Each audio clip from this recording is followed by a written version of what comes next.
ईश्वर मृत्युंजय अजरो अमर आदि अनादि सनातनी प्रभु जगत पिता जगदीश्वर श्री श्री 1008 की उपाधि के वास्तविक अधिकारी अकाल मूरत शब्द स्वरूपी राम वासुदेव सर्वगतम ब्रह्म परम पूज्य प्रथम पूज्य परम संत परम पुरुष परम धनी परम दयालु सत्य कबीर हक्का कबीर अल्लाहु कबीर अल्लाहु अकबर बाखबर अल्लाह ताला जगत के तारणहार जगत के मुक्तिदाता जगत के जगन्नाथ हारे के सहारे हिंदुओं के राम मुसलमानों के अल्लाह सिखों के वाहिगुरु ईसाइयों के मसीह दया के सागर दयानिधि करुणा के सागर करुणानिधि स्वयंभू परिभू संकट मोचन कष्ट हरण मंगल करण दुख भंजन अविगत कबीर निर्विकार निर्विषम परमात्मा अलय अलेख सतगुरु आदि अनादि सतगुरु असली मर्यादा पुरुषोत्तम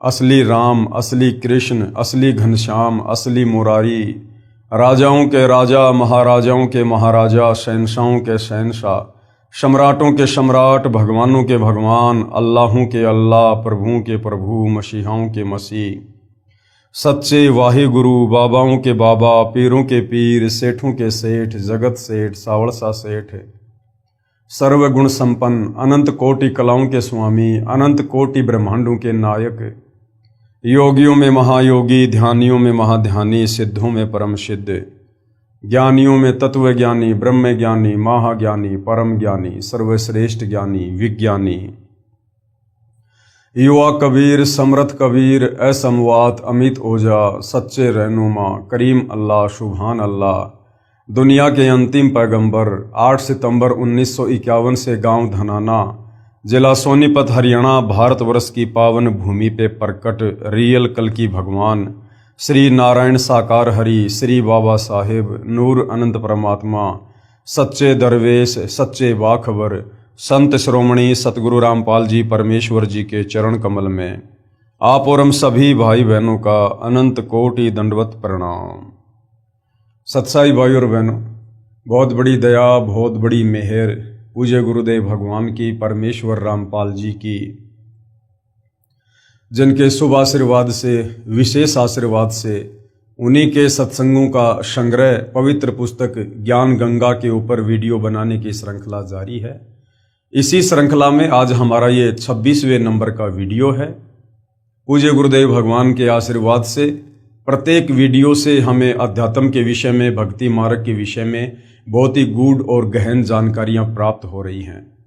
ये पवित्र आध्यात्मिक पुस्तक ज्ञान गंगा सर्व धर्मों के पवित्र धर्मशास्त्रों के ज्ञान से परिपूर्ण है, यानी सर्व शास्त्रों का निष्कर्ष निकाल कर इस पवित्र पुस्तक ज्ञान गंगा में अमृत ज्ञान को शामिल किया गया है।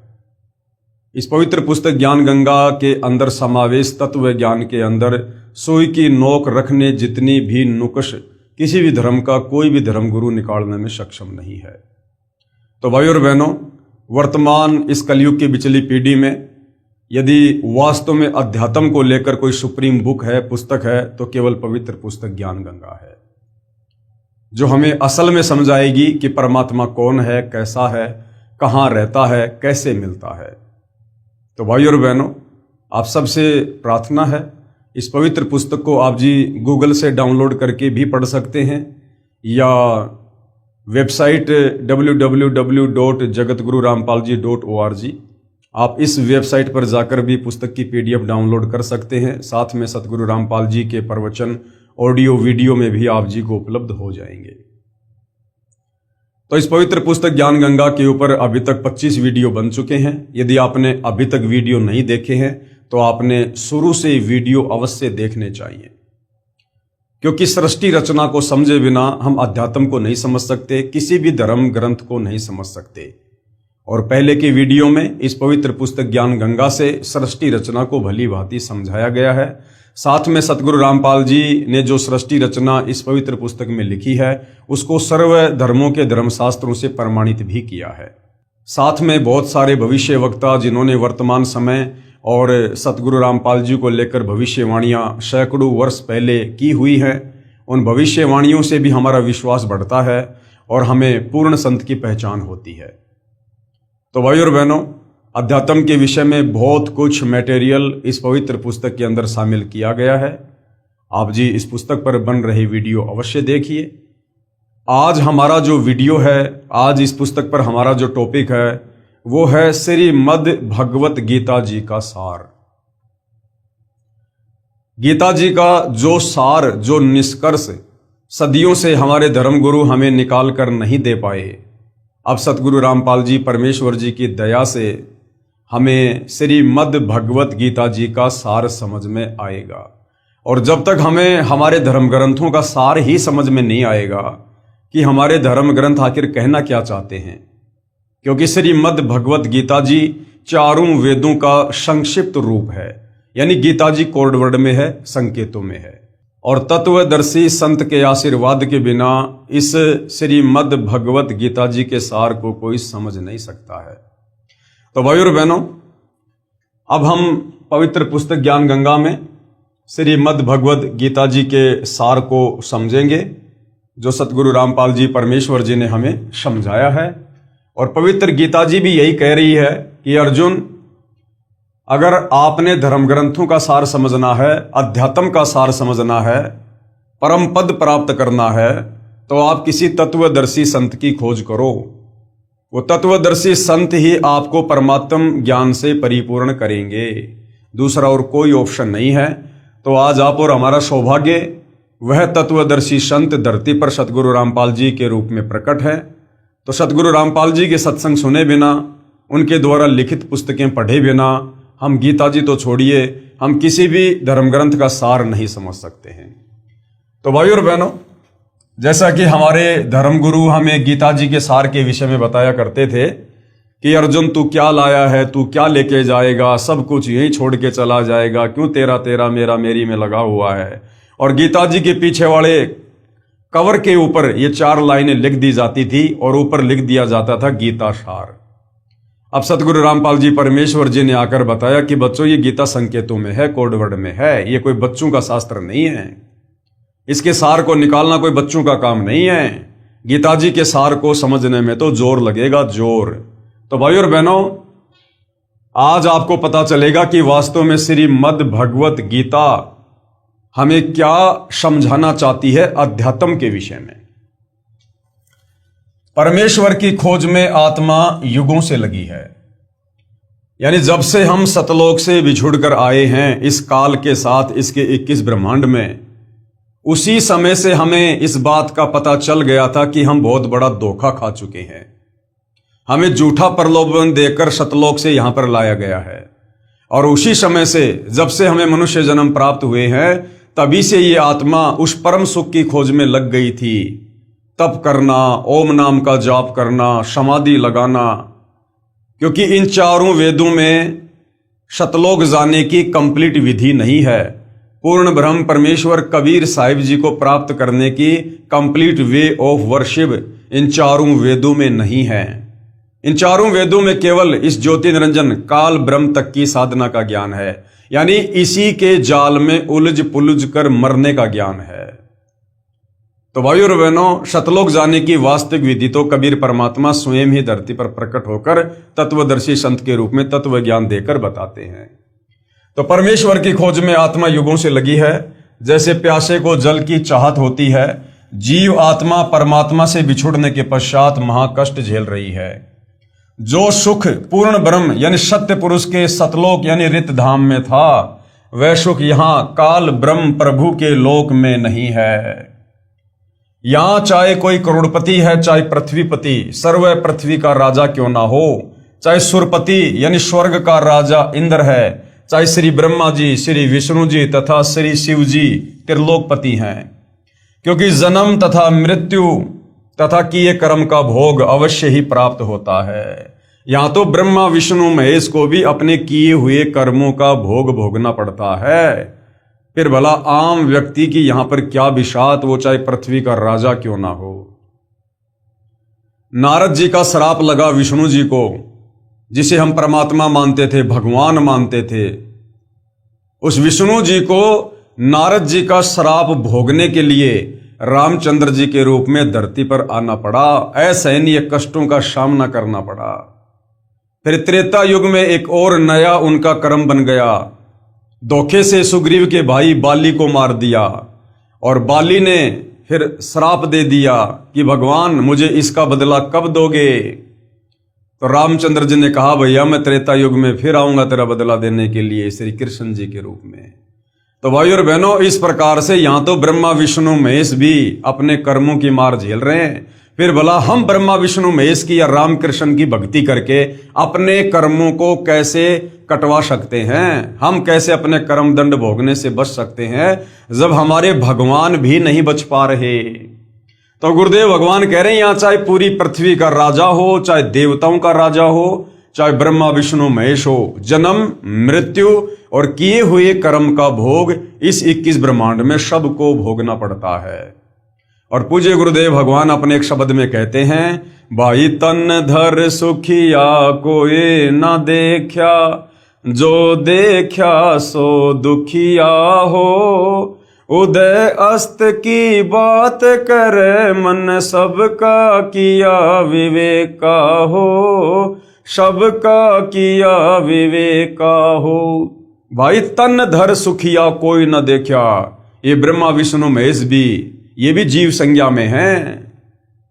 तो कहते हैं यहां जो तन धर है यानी जो जीव आत्मा शरीर में बंधी हुई है, वो चाहे गधी की हो, चाहे कुत्ते की हो, चाहे आप और हमारी हो, चाहे ब्रह्मा विष्णु महेश की हो, यहां कोई भी शरीरधारी प्राणी सुखी नहीं है। कर्मों का भोग यहां पर भोगना ही पड़ेगा। इसका प्रमाण गीता जी अध्याय 2 श्लोक नंबर 12, गीता जी अध्याय 4 श्लोक नंबर 5 है।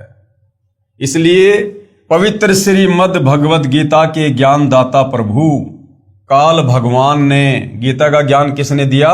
काल भगवान ने श्री कृष्ण जी के शरीर में प्रेत की भांति प्रवेश करके अध्याय 15 श्लोक 1 से 4 तथा अध्याय 18 श्लोक 62 में कहा है कि अर्जुन सर्वभाव से उस परमेश्वर की शरण में जा, उसकी कृपा से ही तू परम शांति को तथा शतलोक शाश्वत स्थानम को प्राप्त होगा। शाश्वत स्थानम का मतलब होता है जो सदा से था और सदा ही रहेगा, जिसका कभी विनाश नहीं होता, तू उस लोक में जा। कौन कह रहा है? गीता का ज्ञान देने वाला। अब हिंदू भाई बहन तो यही समझ रहे थे भैया गीता जी का ज्ञान श्री कृष्ण जी ने दिया, और श्री कृष्ण जी यानी विष्णु से बढ़कर हम किसी को पहले भगवान नहीं माना करते थे। लेकिन हमारी बुद्धि में कभी ये बात नहीं आई, ना हमारे धर्म गुरुओं ने कभी बताई कि गीता का ज्ञान देने वाला भगवान खुद अर्जुन को कह रहा कि अर्जुन अगर तुझे परम सुख चाहिए, अगर तुझे शाश्वत स्थान प्राप्त करना है जहां जाने के बाद प्राणी फिर लौटकर मेरे गंदे लोक 21 ब्रह्मांड में नहीं आता, तो तू उस परमेश्वर की शरण में जा, उस परमेश्वर की शरण में। अब ये हमारे धर्म गुरु आज तक हमें ये नहीं बताए कि गीता का ज्ञान देने वाला भगवान अपने से अन्य किस परमेश्वर की शरण में जाने को कह रहा है। इसका मतलब गीता ज्ञान देने वाला भगवान तो सुप्रीम नहीं है, ये तो अंतिम नहीं है, फाइनल नहीं है। जब वो अपने से अन्य किसी और की शरण में जाने को कह रहा है, इसका मतलब इससे भी सुप्रीम कोई और भगवान है। अध्याय 18 श्लोक 62 गीता ज्ञानदाता क्या कह रहा है? अर्जुन सर्वभाव से, सर्वभाव का मतलब होता है और सारी पूजाएं छोड़ दे, मुझ ब्रह्म की पूजा भी छोड़ दे, देवी दुर्गा की पूजा भी छोड़ दे, ब्रह्मा विष्णु महेश की पूजा भी छोड़ दे, और नीचे के देवी देवता ये चौराहे पेड़ पौधे ये तो फिर रह क्या गए। कि सर्वभाव से यानी पतिव्रता पद अपना कर एकमात्र उसी परमेश्वर की पूजा कर और उसी की शरण में जा, तभी तू परम शांति को तथा शतलोक शाश्वतम स्थानम को प्राप्त होगा। और उस परमेश्वर के तत्व ज्ञान व भक्ति मार्ग को मैं यानी गीता का ज्ञानदाता ये काल कह रहा है कि उस परमेश्वर के तत्व ज्ञान को मैं गीता ज्ञानदाता भी नहीं जानता। अर्थात गीता का ज्ञान देने वाले भगवान को भी कंप्लीट आध्यात्मिक ज्ञान नहीं है, कि उस परमेश्वर के बारे में पूरी जानकारी अर्जुन मुझे भी नहीं है। उसके लिए ऑप्शन छोड़ दिया। गीता अध्याय 4 श्लोक नंबर 34 कि भाई उसके लिए तू किसी तत्वदर्शी संत की खोज कर ले। और वो तत्वदर्शी संत भाई और बहनों आज धरती पर सतगुरु रामपाल जी हैं। उस तत्व ज्ञान को तत्वदर्शी संतों के पास जाकर उनको दंडवत प्रणाम कर तथा विनम्र भाव से प्रसन्न कर, तब वे तत्वदृष्टा संत आपको परमेश्वर का तत्व ज्ञान बताएंगे, यानी आपको परमात्म ज्ञान बताएंगे कि परमात्मा कौन है, कैसा है, कहाँ रहता है, किस लोक में रहता है, वो कैसे मिलता है। वो तत्वदर्शी संत तुझे बताएगा। फिर उनके बताए अनुसार भक्ति मार्ग पर सर्व भाव से लग जा, यानी जैसा वो तत्वदर्शी संत तुझे भक्ति बताए, जो नियम बताए, फिर तू उस हिसाब से भक्ति कर तन मन धन से। इसका प्रमाण है गीता अध्याय 4 श्लोक नंबर 34। तत्वदर्शी संत की पहचान गीता अध्याय 15 श्लोक 1 में बताते हुए कहा है कि यह संसार उल्टे लटके हुए वृक्ष की तरह है, जिसकी ऊपर को मूल यानी जड़ है तथा नीचे को शाखा। जो इस संसार रूपी वृक्ष के विषय में जानता है वह तत्वदर्शी संत है। और इस संसार रूपी वृक्ष के यानी पेड़ के विषय में चित्र बनाकर केवल सतगुरु रामपाल जी ने समझाया है। सतगुरु रामपाल जी ने, बाकी सतयुग त्रेता द्वापर कलयुग बीत गया, आज तक किसी ने भी उल्टे लटके हुए संसार रूपी वृक्ष की व्याख्या चित्र बनाकर नहीं समझाई है, जो आगे आप जियों को दिखाएंगे। गीता जी अध्याय 15 श्लोक 2 से 4 में कहा है कि उस संसार रूपी वृक्ष की तीनों गुण, रजगुण ब्रह्मा, सतगुण विष्णु और तम गुण शिव रूपी शाखा हैं, जो स्वर्गलोक, पाताललोक तथा पृथ्वी लोक यानी तीनों लोकों में ऊपर तथा नीचे फैली हुई हैं। आपको सृष्टि रचना से समझ में आएगा। ये ब्रह्मा विष्णु महेश, जिसको काल ने एक एक गुण से युक्त करके और अपने भोजन के लिए अपने मैनेजर के रूप में 3 लोकों का स्वामी बना रखा है। ब्रह्मा जी को रजोगुण युक्त कर दिया। ब्रह्मा जी के रजोगुण के कारण हम जीव काम वासना से प्रेरित होकर संतान उत्पत्ति करते हैं। विष्णु जी को सतोगुण से युक्त कर दिया। विष्णु जी के सतोगुण के प्रभाव से हम आपस में प्यार प्रेम से मोह ममता में जकड़े हुए हैं। और शंकर जी को तमोगुण युक्त कर दिया। शंकर जी के तमोगुण के कारण यहां पर लड़ाई झगड़े, मार पिटाई, राग द्वेष, ईर्ष्या, छल कपट, इस प्रकार से ये काल तीनों लोकों में अपने तीनों पुत्रों को एक एक विभाग का मंत्री बनाकर और प्रतिदिन 1 लाख जीव आत्माओं के भक्षण के लिए यहां पर पूरी व्यवस्था करके बैठा हुआ है। तो जो संसार रूपी वृक्ष है ना, जिसकी 3 शाखा हैं, वो 3 शाखा हैं ब्रह्मा विष्णु महेश, रजगुण ब्रह्मा, सतगुण विष्णु, तमगुण शंकर। उस संसार रूपी उल्टे लटके हुए वृक्ष के विषय में अर्थात सृष्टि रचना के बारे में मैं इस गीता जी के ज्ञान में नहीं बता पाऊंगा। अब इस गीता ज्ञानदाता काल ने, दुनिया जिसको श्री कृष्ण मानती है, जो श्री कृष्ण जी में प्रवेश करके बोल रहा था, ये काल कह रहा कि भैया इस संसार रूपी उल्टे लटके वृक्ष के विषय में यानी कंप्लीट सृष्टि रचना के विषय में अर्जुन मैं भी नहीं बता पाऊंगा तेरे को, क्योंकि मुझे भी इसके आदि यानी शुरुआत और अंत यानी लास्ट का नहीं पता है। क्यों? सृष्टि रचना में गुरुदेव ने बताया कि जब परमेश्वर कबीर जी ने ऊपर के 4 लोकों की रचना कर दी थी और शतलोक में भी कुछ रचना की और अपने 16 पुत्रों की उत्पत्ति की, उसके बाद अंडे से इस काल की उत्पत्ति हुई थी, ज्योति निरंजन की। तो इस ज्योति निरंजन की उत्पत्ति से पहले बहुत सारी सृष्टि रची जा चुकी थी और इसको शतलोक से बाहर निकालने के बाद परमात्मा ने अक्षर पुरुष को 7 संग ब्रह्मांड देकर शतलोक से निष्कासित किया था, जो जानकारी इसको नहीं है।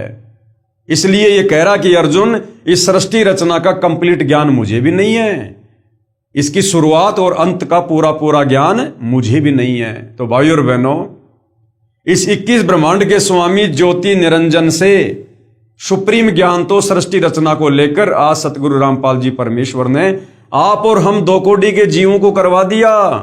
जो ज्ञान ब्रह्मा विष्णु महेश को नहीं, दुर्गा को नहीं, इस 21 ब्रह्मांड के नकली भगवान काल निरंजन को नहीं, वो ज्ञान सतगुरु रामपाल जी परमेश्वर जी ने आप बच्चे बच्चे को करा दिया। आज बच्चे बच्चे को यहां विचार काल में यानी गीता का ज्ञान देते समय जो ज्ञान आपको बता रहा हूं ये पूर्ण ज्ञान नहीं है। यानी अर्जुन, मैं तुझे जो ये गीता जी का ज्ञान दे रहा हूं ना, वेदों का सार निकाल के, ये सृष्टि रचना के विषय में कंप्लीट ज्ञान नहीं है। कंप्लीट ज्ञान तो तत्वदर्शी संत ही बताएगा। उसके लिए गीता अध्याय 4 श्लोक 34 में संकेत किया है, जिसमें कहा है कि पूर्ण ज्ञान तत्व ज्ञान के लिए तत्वदर्शी संत के पास जा, वही बताएंगे। मुझे पूर्ण ज्ञान नहीं है। अब भाइयों और बहनों, कहते सकल पदार्थ है जग माही, भाग बिना नर पावत नाही।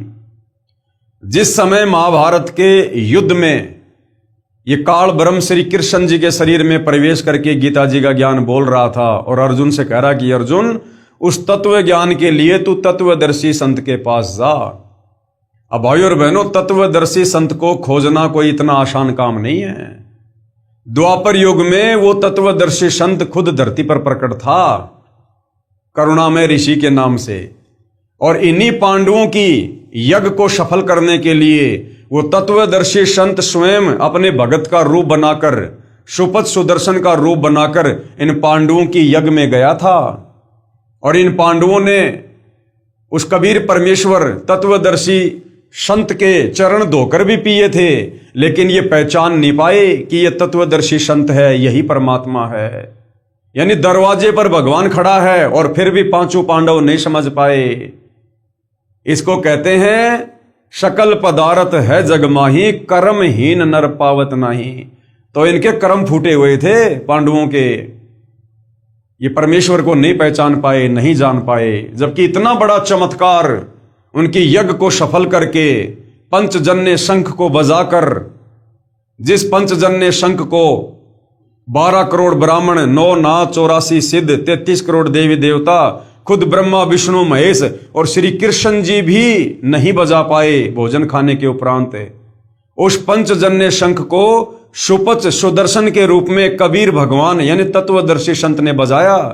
उसके बावजूद भी पांडवों की बुद्धि के ऊपर पत्थर पड़े हुए थे, नहीं पहचान पाए। तो भाइयों और बहनों, तत्वदर्शी संत को खोजा नहीं जाता। तत्वदर्शी संत तो स्वयं दया करके अपनी पहचान करवाता है, जो आज करवा चुके हैं वही बताएंगे मुझे पूर्ण ज्ञान नहीं है। गीता अध्याय 15 श्लोक 4 में कहा है कि तत्वदर्शी संत की प्राप्ति के पश्चात, कि जब तुझे वो तत्वदर्शी संत गुरु रूप में मिल जाए, उसके बाद उस परम पद परमेश्वर की खोज करनी चाहिए, जिसके विषय में गीता अध्याय 18 श्लोक 62 में कहा है कि जहां जाने के पश्चात यानी उस सतलोक में जाने के बाद साधक यानी भगत पुनः यानी वापस लौटकर नहीं आता। कहां नहीं आता? इस काल के 21 ब्रह्मांड में फिर वापस भगत नहीं आता है, अर्थात उसका पूर्ण मोक्ष हो जाता है। जिस पूर्ण परमात्मा से उल्टे संसार रूपी वृक्ष की पर्वती विस्तार को प्राप्त हुई है, यानी जिस कबीर भगवान से ये कंप्लीट सृष्टि उत्पन्न हुई है, भावार्थ है कि जिस परमेश्वर ने सर्व ब्रह्मांडों की रचना की है, तथा मैं यानी गीता का ज्ञानदाता काल ब्रह्म भी उसी आदि पुरुष परमेश्वर अर्थात पूर्ण परमात्मा की शरण हूं। अब बताओ, हिंदू भाई कहते हैं कि गीता का ज्ञानदाता भगवान है, गीता का ज्ञानदाता श्री कृष्ण परमात्मा है। अभी तक तो आप लोगों को यह भी नहीं पता कि गीता का ज्ञान दिया किसने। श्री कृष्ण जी का तो केवल शरीर प्रयोग किया गया था। उसके शरीर में प्रेत की भांति प्रवेश करके इस काल ने, ब्रह्मा विष्णु महेश के पिता ने, दुर्गा के पति ने, ये ज्योति निरंजन ने पूरा ज्ञान बोला था युद्ध करवाने के लिए। और ये काल ब्रह्म जो 21 ब्रह्मांड का नकली भगवान बनकर बैठा है, इससे सुप्रीम 21 ब्रह्मांड में और कोई नहीं है। ये खुद कह रहा कि अर्जुन, मैं भी उसी परमात्मा की शरण में हूं, मेरा भी इष्ट देव वही है जिसने सारी सृष्टि को रचा है, जिसकी जानकारी तुझे तत्वदर्शी संत ही बताएगा। तो भाइयों और बहनों, फिर वो तत्वदर्शी संत कौन हुआ? वो स्वयं कबीर भगवान ही दया करके धरती पर उतरकर हमें यह ज्ञान देते हैं। उसकी साधना करने से अनादि मोक्ष यानी पूर्ण मोक्ष प्राप्त होता है। तत्वदर्शी संत वही है जो ऊपर को मूल तथा नीचे को तीनों गुण, रजगुण ब्रह्मा, सतगुण विष्णु और तमगुण शिवजी रूपी शाखाओं तथा तना व मोटी डार की पूर्ण जानकारी प्रदान करता है कि संसार रूपी पेड़ की जड़ कौन है, 3 शाखा कौन भगवान है, ये तना कौन भगवान है और डार कौन भगवान है। वही तत्वदर्शी संत होगा, जो चित्र आप जी को आगे दिखाया जाएगा। कृपया देखिए उल्टा लटका हुआ संसार रूपी वृक्ष का चित्र। तो आप जी को पहले एक बार चित्र दिखा देते हैं। ये देखिए भाइयों और बहनों, ये है उल्टा लटका हुआ संसार रूपी वृक्ष का चित्र। अब ये एक पेड़ है, अक्षर पुरुष एक पेड़ है, निरंजन वाकी डार और तीनों देवा शाखा हैं पात रूप संसार। 650 साल पहले कबीर परमेश्वर जी ने अपनी सिंपल लैंग्वेज में हमें सृष्टि रचना बताई थी। तो क्या कहा गया है गीता ज्ञानदाता के द्वारा कि जो महापुरुष उल्टे लटके हुए संसार रूपी पेड़ के सभी विभागों को बता दे कि जड़ कौन भगवान है, ये संसार रूपी उल्टे लटके हुए पेड़ की जड़ है। ये पेड़ समझो पूरी सृष्टि है। ये पेड़ क्या है? ये पूरी दुनिया है, पूरी सृष्टि है, ये कंप्लीट सृष्टि। अब ये जड़ कौन है? यानी पूरी सृष्टि को जो भोजन खिला रहा है, जो तीनों लोकों में प्रवेश करके सबका धारण पोषण कर रहा है, अक्षर पुरुष के 7 संग ब्रह्मांडों को, काल के 21 ब्रह्मांडों को और ऊपर के 4 अविनाशी लोकों को, जिसने अपनी शब्द शक्ति से, अपने वचन से रोका हुआ है और इन तमाम लोकों में, ब्रह्मांडों में प्रवेश करके जो सबका धारण पोषण करता है, सबका पालन पोषण करता है, वो परमात्मा कौन है? वो परमात्मा कबीर भगवान है, कबीर परमात्मा है। अर्थात ये एक पेड़ समझो पूरी सृष्टि है। ये पेड़ क्या है? ये पूरी सृष्टि है। अब पेड़ को खुराक कहां से मिलती है? पूरे पेड़ को, पेड़ में जो है ये तना भी है, ये जो मोटी डार है ये पेड़ का ये तना है। इस तने से फिर एक मोटी डार निकल रही है, मोटी डार से 3 शाखाएं निकल रही है, शाखाओं के फल भी लगते हैं, ये पत्ते भी लग रहे हैं। तो इस कंप्लीट पेड़ को खुराक कहां से मिलती है? भोजन कहां से मिलता है? जड़ से मिलता है, जड़ से। इसी प्रकार ये कबीर परमात्मा है, संसार रूपी पेड़ की जो जड़ है, जो सबका पालन पोषण कर रहे हैं, वो है कबीर भगवान, कबीर परमेश्वर। यानी सबसे ऊपर ये सतलोक है, सबसे ऊपर ये सतलोक है जहां पर कबीर भगवान बैठकर नीचे पूरे ब्रह्मांडों का पालन पोषण करते हैं। तो ये समझ लो सतलोक आप, जहां पर कबीर परमात्मा जी बैठकर संसार रूपी पेड़ को खुराक दे रहे हैं। जो सुप्रीम पावर है, जिससे पूरी सृष्टि चल रही है, जिन्होंने पूरी सृष्टि को उत्पन्न किया, वो है कबीर भगवान। तो संसार रूपी पेड़ की जड़ कौन है? जड़ है कबीर परमात्मा, कबीर भगवान। वेदों में जिनको कबीर देव, कबीर अग्नि कहा गया है। और जब हमें सृष्टि रचना का पता चलेगा तो फिर हमें यह पता चलेगा कि सतलोक में फिर क्या हुआ था। उसके बाद भाई और बहनों, पेड़ से नीचे जो मोटा तना है, ये जो तना है जो जमीन से बाहर हमें दिखाई दे रहा है, ये कौन भगवान है? ये अक्षर पुरुष है। अक्षर पुरुष जिसको कबीर भगवान ने 7 संख ब्रह्मांड दिए थे और असंख्य आत्माएं इसके साथ 7 संख ब्रह्मांडों में चली गई थी। तो उसके बाद ये जो मोटा जो तना है संसार रूपी वृक्ष का, ये है अक्षर पुरुष जिसके 7 संख ब्रह्मांड हैं। और इस मोटे तने से जो एक डार निकल रही है, ये है क्षर पुरुष, ये है ज्योति निरंजन काल भगवान। ये मोटी डार कौन है? ये काल है, 21 ब्रह्मांड का स्वामी है, ब्रह्मा विष्णु महेश का पिता है, दुर्गा का पति है। और इस मोटी डार से जो 3 टहनियां निकल रही हैं, ये 3 शाखाएं निकल रही है। एक शाखा है ये रजगुण ब्रह्मा जी, दूसरी शाखा है सतगुण विष्णु जी और तीसरी शाखा है तमगुण शंकर जी। और ये जो पेड़ के जो पत्ते हैं, ये हैं आप और हम, इंसान, जीव जंतु, कीट, मक्खी, मच्छर, जो भी 184 योनि में या मानव शरीर में है, वो फिर इन शाखाओं के जो पत्ते लगे हुए हैं, जो पात रूप संसार है, फिर ये आप और हम जीव हैं नीचे।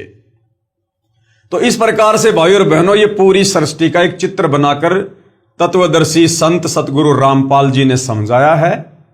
इस ऊपर के 4 जो अविनाशी लोक हैं, वो समझो कबीर परमात्मा जी बैठे हुए हैं, जहां बैठकर नीचे की सारी सृष्टि का पालन पोषण करते हैं। तो संसार रूपी पेड़ की जड़ कौन है? मैन क्या है? जड़, क्योंकि जड़ से ही पेड़ को खुराक मिलती है। तो जड़ हो गए कबीर भगवान। फिर नीचे की तरफ अक्षर पुरुष के 7 संग ब्रह्मांड हैं, और अक्षर पुरुष के 7 संग ब्रह्मांडों के नीचे इस काल के 21 ब्रह्मांड हैं। और काल ने फिर क्या कर रखा है? अपने 3 पुत्रों की उत्पत्ति करके तीनों लोकों को चला रहा है। एक ब्रह्मांड में अपने 3 पुत्रों को जन्म देकर और तीनों लोकों में एक एक विभाग का मंत्री बनाकर, और इसने अपनी पूरी व्यवस्था सेट कर रखी है। रजगुण ब्रह्मा, सतगुण विष्णु, तमगुण शंकर, और इन तीनों गुणों से आप और हम सभी जीव आत्माओं को कर्म बंधनों में बांध रखा है। तो इस प्रकार से भाइयों और बहनों, ये पूरी की पूरी सृष्टि है, पूरी की पूरी ये कायनात है। तो क्या कहा जा रहा है? कृपया देखें उल्टा लटका हुआ संसार रूपी वृक्ष का चित्र। अपने द्वारा रची सृष्टि का पूर्ण ज्ञान यानी तत्व ज्ञान स्वयं ही पूर्ण परमात्मा कबीर देव, कबीर परमेश्वर ने तत्वदर्शी संत की भूमिका करके कबीर वाणी द्वारा बताया है। तो भाई वर्तमान में कौन बता रहा है? चित्र बनाकर वर्तमान में किसने समझाया? कबीर परमात्मा तो चारों युगों में आते हैं, लेकिन आज से पहले उन्होंने इस प्रकार से चित्र बनाकर नहीं समझाया। कंप्लीट मूल ज्ञान, सृष्टि रचना का ज्ञान आज से पहले कबीर परमात्मा ने नहीं दिया, क्योंकि कबीर परमात्मा ने कंप्लीट मूल ज्ञान देने का समय वर्तमान कलयुग की पिछली पीढ़ी को निर्धारित किया हुआ है।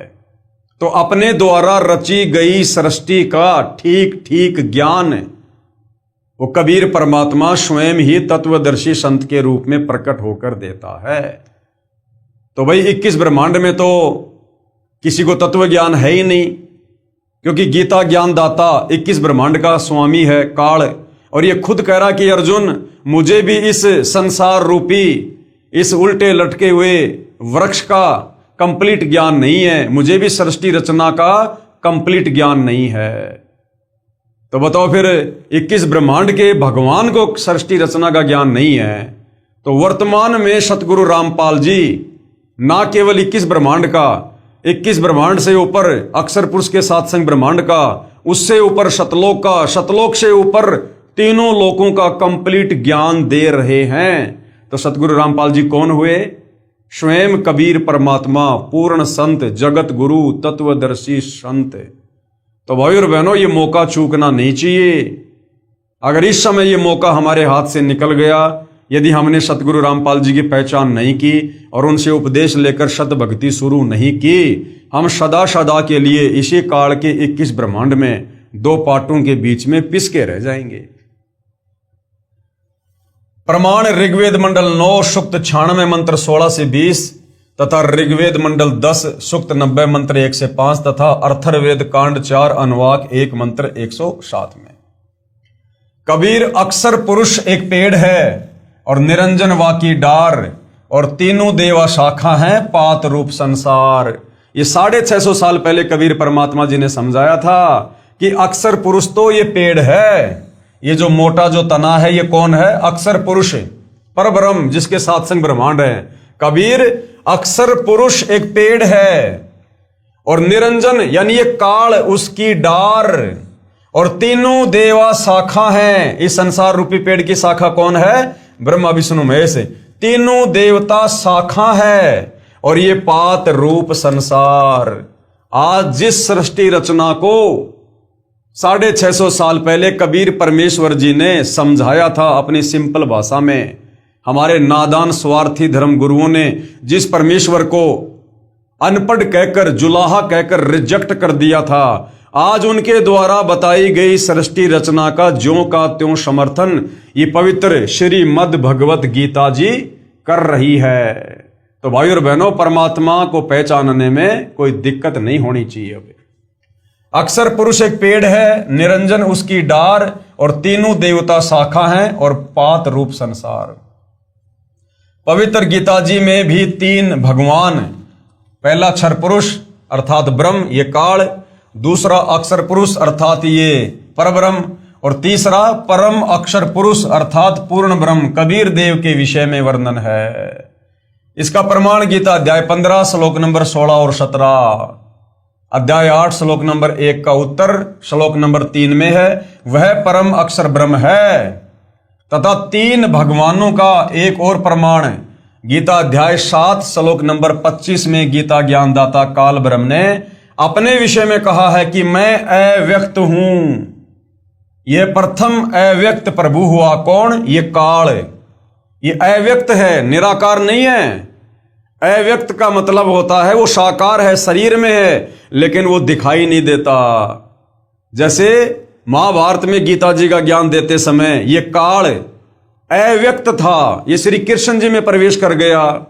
दुनिया समझ रही है श्री कृष्ण जी ज्ञान दे रहे हैं, और उसके अंदर बैठकर ज्ञान कौन दे रहा था वेदों का? ये काल ब्रह्म। तो इस प्रकार से अव्यक्त होकर ये अपना कार्य करता है, छुपकर। फिर गीता अध्याय 8 श्लोक 18 में कहा है कि यह संसार दिन के समय अव्यक्त पर ब्रह्म से उत्पन्न हुआ है, फिर रात्रि के समय ये उसी में लीन हो जाता है। रात्रि के समय उसी में लीन हो जाता है। यह दूसरा अव्यक्त हुआ। दूसरा अव्यक्त कौन है? ये अक्षर पुरुष है। प्रथम अव्यक्त है ये काल, और दूसरा अव्यक्त है ये अक्षर पुरुष। अध्याय 8 श्लोक 20 में कहा है कि उस अव्यक्त से भी दूसरा जो अव्यक्त है, यानी परब्रह्म से भी आगे जो तीसरा अव्यक्त है, कौन? कबीर परमात्मा पूर्ण ब्रह्म। वह परम दिव्य पुरुष सर्व प्राणियों के नष्ट होने पर भी नष्ट नहीं होता, क्योंकि प्रथम अव्यक्त इस काल के भी 21 ब्रह्मांड नष्ट होते हैं, उत्पत्ति और प्रलय में आते हैं। दूसरा जो अव्यक्त है अक्षर पुरुष परब्रह्म, उसके भी 7 संग ब्रह्मांड उत्पत्ति और प्रलय में आते हैं। परंतु तीसरा जो अव्यक्त है कबीर भगवान परम अक्षर ब्रह्म पूर्ण परमात्मा, वो कभी भी नष्ट नहीं होता। ना उसके लोक में रहने वाले प्राणी आत्मा, और ना वो कबीर भगवान। ये तीसरा अव्यक्त हुआ। यही प्रमाण गीता अध्याय 2 श्लोक 17 में भी है। गीता ज्ञानदाता क्या कह रहा है काल भगवान? कि नाश रहित, यानी जिसका कभी नाश ना हो, नाश रहित उस परमात्मा को जान जिसका नाश करने में कोई समर्थ नहीं। अर्थात ये खुद कह रहा है कि भैया मेरा तो नाश होता है, मेरी तो जन्म और मृत्यु है, मेरे 21 ब्रह्मांड तो समय समय पर उत्पत्ति और प्रलय में है, परंतु नाश रहित तो उसको जान जिसको मारने में कोई सक्षम नहीं है। गीता अध्याय 2 श्लोक 17 में गीता ज्ञानदाता खुद कह रहा है। और अपने विषय में गीता ज्ञानदाता यानी काल ब्रह्म कह रहा है अध्याय 4 श्लोक 5 में तथा अध्याय 2 श्लोक 12 में कि मैं तो जन्म मृत्यु में अर्थात नाशवान हूं, कि अर्जुन तू भी जन्म मरण में है और मैं भी जन्म और मरण में हूं। उपरोक्त संसार रूपी वृक्ष की मूल यानी जड़ तो परम अक्षर पुरुष अर्थात पूर्ण ब्रह्म कबीर देव है। संसार रूपी वृक्ष की जो जड़ है वो कौन है? वो तो पूर्ण ब्रह्म कबीर परमात्मा है, जो पूरे पेड़ को यानी संसार की पूरी सृष्टि का पालन पोषण कर रहे हैं। इसी को तीसरा अव्यक्त प्रभु कहा है। वृक्ष की मूल से ही सर्व पेड़ को आहार प्राप्त होता है। इसलिए गीता अध्याय 15 श्लोक 17 में कहा है कि वास्तव में परमात्मा तो क्षर पुरुष अर्थात ब्रह्म तथा अक्षर पुरुष अर्थात पर ब्रह्म से भी अन्य ही है। उत्तम पुरुष तू अन्य परमात्मा इति उदाहरते। जो तीनों लोकों में प्रवेश करके सबका धारण पोषण करता है वही वास्तव में अविनाशी है। कौन? कबीर परमात्मा। क्षर का अर्थ है नाशवान। ये जो 21 ब्रह्मांड का स्वामी है काल, इसको क्षर पुरुष भी कहते हैं। तो क्षर का मतलब क्या होता है? नाशवान, जो जन्मता और मरता है। क्योंकि ब्रह्म यानी काल अर्थात गीता ज्ञानदाता ने तो स्वयं कहा है कि अर्जुन तू तथा मैं तो जन्म और मृत्यु में हैं। अध्याय 2 श्लोक 12 में प्रमाण अध्याय 2 श्लोक 12, अध्याय 4, श्लोक 5 और 9 में। दूसरा है अक्षर पुरुष। ये अक्षर पुरुष कौन है? यह है परब्रह्म, सात संग जिसके ब्रह्मांड है। अक्षर का अर्थ है अविनाशी, परंतु ये भी कंप्लीट अविनाशी नहीं है। यहां परब्रह्म को भी स्थायी अर्थात अविनाशी कहा है, परंतु ये भी वास्तव में अविनाशी नहीं है। यह चिर स्थायी है, यानी लंबे समय तक जीवित रहता है, लेकिन अविनाशी नहीं है। मृत्यु इसकी भी होती है। जैसे एक मिट्टी का प्याला है जो सफेद रंग का चाय पीने के काम आता है, वो तो गिरते ही टूट जाता है। ऐसी स्थिति समझो 21 ब्रह्मांड के इस काल की, इस ब्रह्म की अर्थात क्षर पुरुष की। दूसरा प्याला स्टील का होता है। ये मिट्टी वाले प्याले की तुलना में अधिक स्थायी अर्थात अविनाशी है, परंतु इसको भी जंग लगता है, स्टील को भी जंग लगता है। समय भले लंबा लगे, लेकिन स्टील को भी जंग लगता है, वो भी नष्ट होता है तथा नष्ट हो जाता है, भले ही समय ज्यादा लगे। इसलिए ये भी वास्तव में अविनाशी नहीं है, अर्थात ये अक्षर पुरुष भी अविनाशी नहीं है। तीसरा प्याला है सोने का, और सोने की धातु वास्तव में अविनाशी है, जिसका नाश नहीं होता है। तो कबीर परमात्मा जानो सोना, जिसको कभी भी जंग नहीं लगता, जो कभी भी नष्ट नहीं होता है। जैसे परब्रह्म यानी अक्षर पुरुष को अविनाशी भी कहा है तथा वास्तव में अविनाशी तो इन दोनों से अन्य है, इसलिए अक्षर पुरुष को अविनाशी भी नहीं कहा है। कारण 7 रजगुण ब्रह्मा की मृत्यु के पश्चात 1 सतगुण विष्णु की मृत्यु होती है, यानी श्री ब्रह्मा जी से 7 गुना ज्यादा उम्र श्री विष्णु जी की है, और विष्णु जी से 7 गुना ज्यादा उम्र श्री शंकर जी की है। और जब ऐसे ऐसे 70,000 शंकर जी मर जाते हैं, तब एक ब्रह्मांड में इनका पिता काल जो सदाशिव रूप में रहता है, उसकी मृत्यु होती है। और जब वो मरता है, तब अक्षर पुरुष का, परब्रह्म का एक युग होता है, एक युग। और ऐसे ऐसे 1000 युग का दिन और 1000 युग की रात्रि उस परब्रह्म की है। फिर ऐसे 30 दिन का एक महीना, 12 महीने का एक वर्ष, ऐसे ऐसे 100 वर्ष की उस अक्षर पुरुष की उम्र है। उसके बाद भी उसकी मृत्यु है, अर्थात वो भी अविनाशी नहीं है। 7 रजगुण ब्रह्मा की मृत्यु के पश्चात 1 सतगुण विष्णु की मृत्यु होती है, और 7 सतगुण विष्णु की मृत्यु के पश्चात 1 तमगुण शंकर की मृत्यु होती है। जब तमगुण शिव की 70,000 बार मृत्यु हो जाती है, तब 1 क्षर पुरुष यानी ब्रह्म की मृत्यु होती है। यह परब्रह्म यानी अक्षर पुरुष का एक युग होता है। ऐसे ऐसे 1000 युग का परब्रह्म का एक दिन तथा इतनी ही रात्रि होती है। 30 दिन रात का एक महीना, 12 महीनों का एक वर्ष तथा 100 वर्ष की परब्रह्म यानी अक्षर पुरुष की आयु है। तब ये परब्रह्म तथा सर्व ब्रह्मांड जो सतलोक के नीचे के हैं, नष्ट हो जाते हैं। अब इतनी लंबी उम्र है परब्रह्म की, अक्षर पुरुष की, इसलिए काल की तुलना में इसको अविनाशी कहा है, परंतु वास्तव में ये अविनाशी नहीं है। अविनाशी तो कबीर परमात्मा ही है। कुछ समय उपरांत सर्व नीचे के ब्रह्मांडों, ब्रह्म यानी काल तथा परब्रह्म के लोकों की रचना पूर्ण ब्रह्म अर्थात परम अक्षर पुरुष करता है।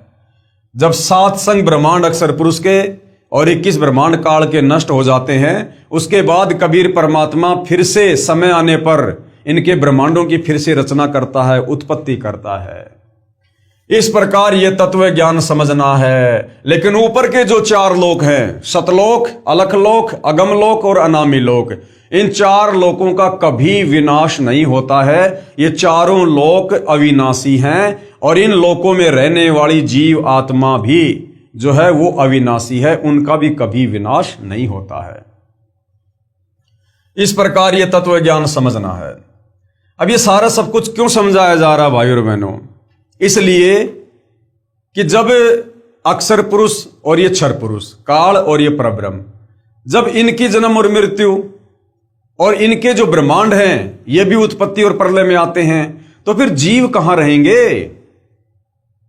जब इनकी इतनी इतनी लंबी उम्र है, उसके बाद भी ये मरते हैं और आप और हम जीव तो ना जाने इनके एक दिन में लाखों करोड़ों अरबों बार जन्म ले लेते और मर जाते हैं। जैसे भाई और बहनों, गुरुदेव भगवान ने बताया कि आप और हम इंसानों की उम्र इस कलयुग में लगभग 100 साल है।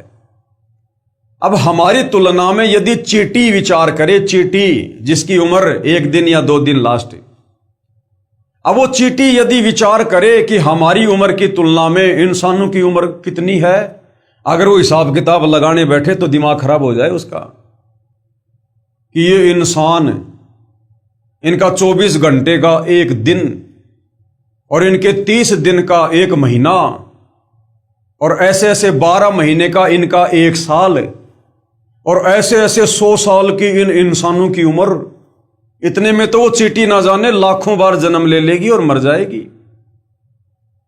लेकिन आप और हमें पता है 100 साल की उम्र प्राप्त करके भी हमने मरना है, और कितने जल्दी 100 साल निकल जाते पता ही नहीं चलता।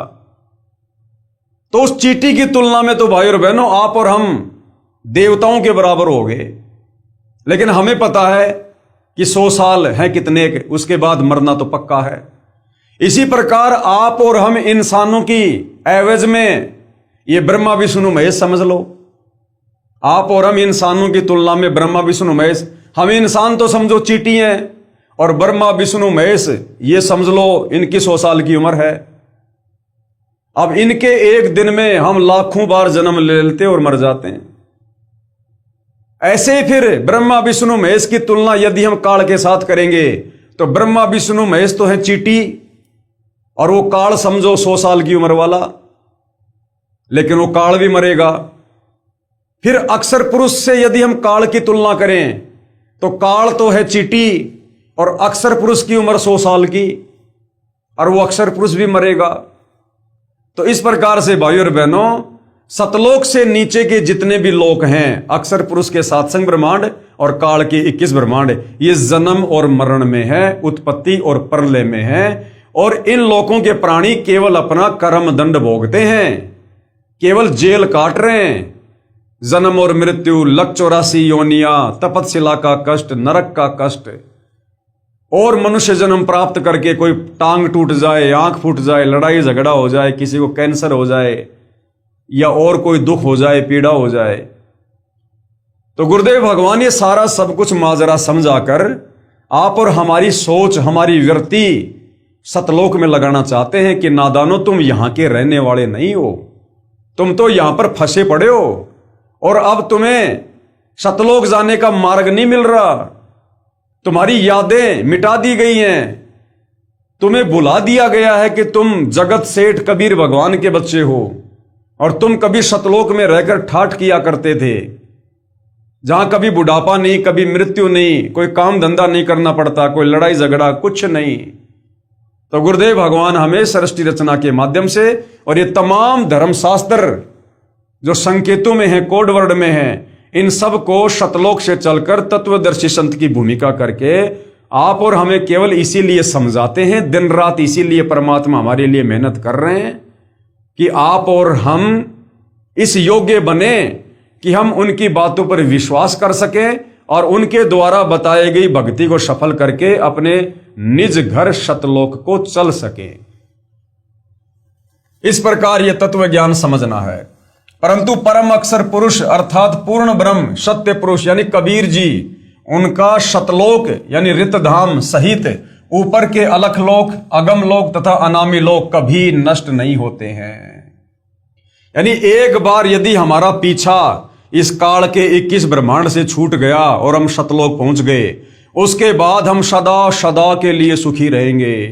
फिर हम ना तो कभी वापस इस काल के 21 ब्रह्मांड में आएंगे, ना वहां पर कोई मृत्यु है, ना वहां बुढ़ापा है, ना कोई काम धंधा करना है, सर्व सुख सुविधा है। उसके बाद हम सुखी सुखी हैं।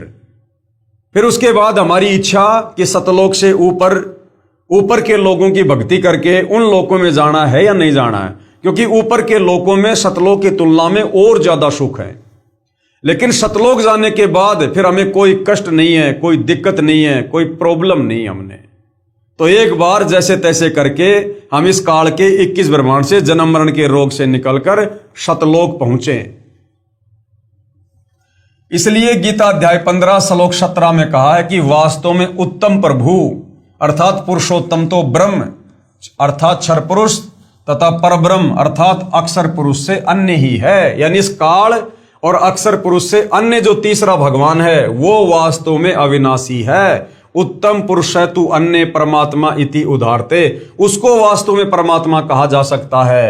ये गीता ज्ञानदाता खुद गीता अध्याय 15 श्लोक नंबर 17 में कह रहा है। जो पूर्ण ब्रह्म यानी परम अक्षर पुरुष है वही वास्तव में अविनाशी है, यानी वो जन्म और मरण से बाहर है। वही सबका धारण पोषण करने वाला संसार रूपी पेड़ की मूल रूपी पूर्ण परमात्मा है। वृक्ष का जो भाग जमीन के तुरंत बाहर नजर आता है वह तना कहलाता है, उसे अक्षर पुरुष यानी परब्रह्म जानो। तने को भी आहार मूल यानी जड़ से प्राप्त होता है। फिर तने से आगे पेड़ की कई डार होती हैं, उनमें से एक डार यह ब्रह्म समझो क्षर पुरुष, इसको भी आहार यानी मूल जड़ से ही प्राप्त होता है, यानी परम अक्षर पुरुष से ही प्राप्त होता है। उस डार यानी क्षर पुरुष यानी काल ब्रह्म की मानो फिर 3 गुण रूपी शाखा हैं, रजगुण ब्रह्मा, सतगुण विष्णु, तमगुण शिव जी। ये 3 शाखाएं हैं। इन्हें भी आहार यानी मूल परम अक्षर पुरुष अर्थात पूर्ण ब्रह्म यानी जड़ से ही प्राप्त होता है। इन तीनों शाखाओं से पात रूप में यानी पत्ते रूप में अन्य जो प्राणी आश्रित हैं उन्हें भी वास्तव में आहार मूल यानी जड़ परम अक्षर पुरुष अर्थात पूर्ण ब्रह्म यानी कबीर जी से ही प्राप्त होता है।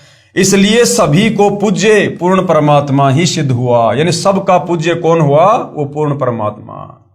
यानी केवल उस कबीर भगवान की ही पूजा करनी चाहिए, अन्य देवी देवताओं की, काल की, दुर्गा की, अक्षर पुरुष की, किसी की भी नहीं।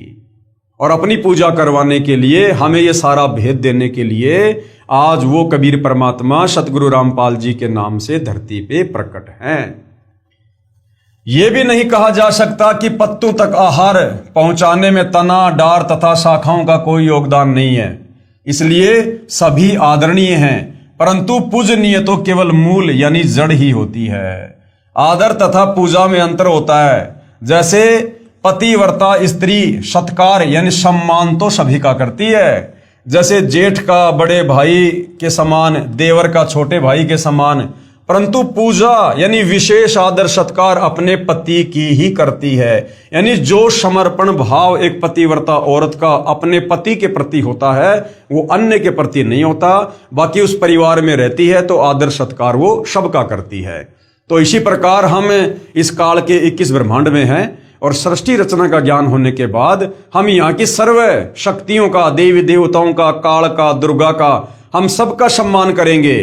परंतु हमारे लिए पूज्य देव कौन होंगे? कबीर भगवान। अर्थात जो भाव अपने पति में होता है ऐसा अन्य पुरुष में पतिव्रता स्त्री का नहीं हो सकता। दूसरा उदाहरण, एक समय हरियाणा प्रांत में बाढ़ आई थी। उस समय 600 करोड़ का नुकसान हुआ था। उसकी पूर्ति हरियाणा सरकार नहीं कर सकती थी क्योंकि हरियाणा सरकार का पूरे साल का बजट ही 900 करोड़ रुपए का था। देश के प्रधानमंत्री जी ने वो क्षतिपूर्ति की थी। उस 600 करोड़ रुपयों का वितरण हरियाणा सरकार के अधिकारियों तथा कर्मचारियों ने किया था। राहत प्राप्त करता यानी जो जनता थी, जो अनजान है, वे उस वितरणकर्ता को ही राहतकर्ता मान लेते हैं। वो पैसा आया प्रधानमंत्री से और सिस्टम के तहत गांव में पैसा कौन बांटता था? वो पटवारी। अब गांव वालों ने पटवारी को ही सब कुछ मान लिया कि पटवारी हमारा भगवान है, परमात्मा है जिसने हमारी मदद की है, जबकि वो पैसा पटवारी अपने जेब से नहीं दे रहा और ना पटवारी किसी को दे सकता। वो तो ऊपर की शक्ति से, वो तो प्रधानमंत्री से आया था। तो इसी प्रकार इन तीनों लोकों में जो सबका भरण पोषण हो रहा है वो कबीर परमात्मा के द्वारा हो रहा है, लेकिन यहाँ की शक्तियों के माध्यम से परमात्मा सारी व्यवस्था बना के रखे हुए हैं। राहत प्राप्त करता जो अनजान है वे उस वितरणकर्ता को ही राहतकर्ता मान लेते हैं और उन्हीं से भविष्य में भी अन्य राहत की आशा करते रहते हैं। उसी की पूजा यानी रिश्वत आदि देना करते रहते हैं। परंतु जो शिक्षित है वे जानते हैं कि इस कर्मचारी का कितना योगदान है। वे आदर तो करते हैं परंतु पूजा, रिश्वत आदि देना नहीं करते और न ही अन्य कार्य की सिद्धि की आशा करते।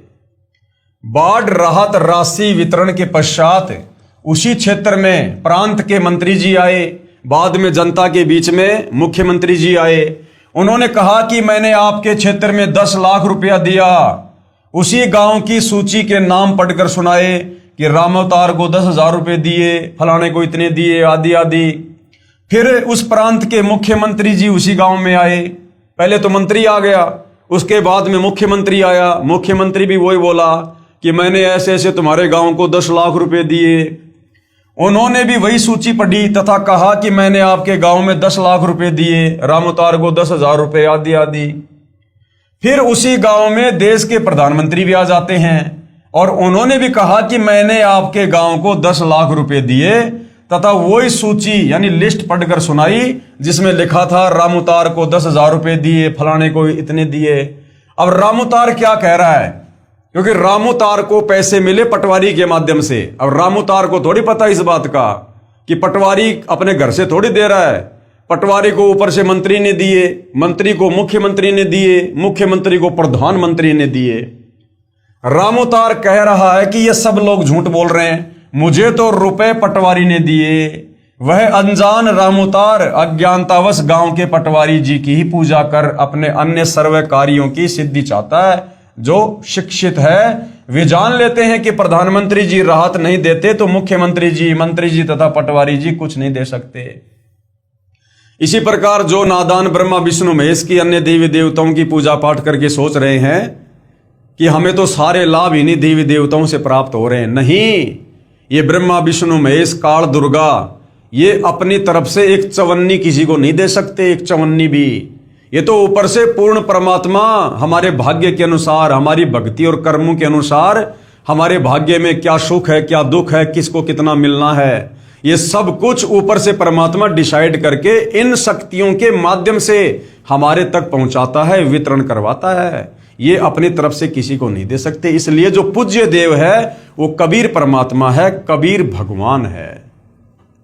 यदि मुख्यमंत्री जी भी अपने राहत कोष से राशि वितरण करते तो 100-100 रुपए कठिनता से बाढ़ पीड़ितों को दे पाते, जो नाम मात्र होती।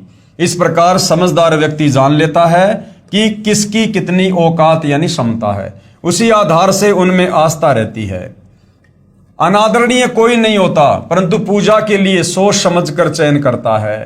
ठीक इसी प्रकार गीता अध्याय 2 श्लोक 46 में कहा है कि अर्जुन, बहुत बड़े जलाशय यानी तालाब जिसका जल 10 वर्ष भी वर्षा ना हो तो भी समाप्त नहीं होता, उसकी प्राप्ति के पश्चात छोटे जलाशय यानी जिसका जल 1 वर्षा ना होने से ही समाप्त हो जाता है, उसमें ऐसी आस्था रह जाती है। क्या समझाया गया है कि पहले के समय में ये ट्यूबवेल वगैरह, मोटर वगैरह तो थी नहीं, हैंडपंप तो थे नहीं, तो लोग ज्यादातर कहां बसा करते थे, नदी या तालाबों के किनारे जहां पर पानी की व्यवस्था हो।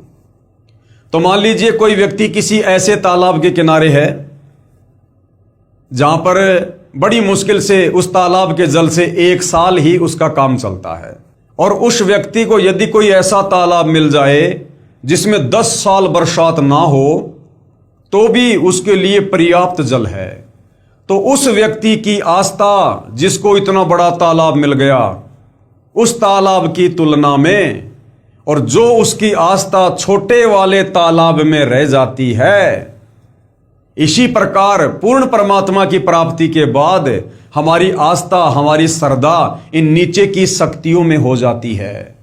लेकिन वो छोटा बड़ा तालाब वो बुरा नहीं है, वो भी अपनी जगह पूरा काम कर रहा है, लेकिन अब उस व्यक्ति के वो किसी काम का नहीं है, क्योंकि उसे तो बड़ा तालाब मिल गया जो उसकी सारी पूर्ति कर रहा है।